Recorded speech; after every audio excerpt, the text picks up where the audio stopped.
ఆచార్య చాణక్యుడు రచించిన నీతి శాస్త్రంలో జీవితం, డబ్బు, సమాజం, సంబంధాలు, వ్యక్తిగత జీవితం, పని స్థలం మొదలైన వివిధ అంశాలకు సంబంధించి ముఖ్యమైన విషయాలు చెప్పారు.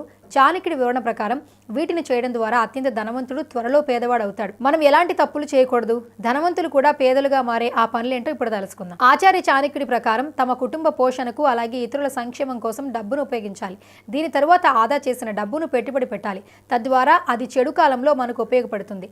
కానీ జూదం, బెట్టింగ్ మొదలైన వాటిలో పొరపాటును కూడా డబ్బు దుర్వినియోగం చేయకూడదు.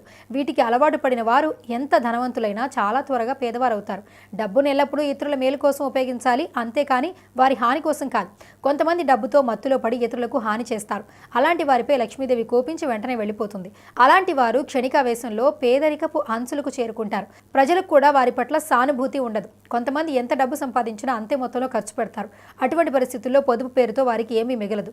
ఒక వ్యక్తి తన భవిష్యత్తు మరియు చెడు సమయాల కోసం డబ్బును ఆదా చేసుకోవాలి. కొందరు డబ్బు వచ్చినప్పుడు సరిగ్గా ఖర్చు చేయరు, పిసినారితనం ప్రదర్శిస్తుంటారు. కొందరు ముందు ఆలోచన లేకుండా తమ అభిరుచులను నెరవేర్చుకుంటారు. అలాంటి వారి దగ్గర ఎప్పుడూ డబ్బు ఉండదు మరియు వారు కూడా పేదలుగా మారతారు.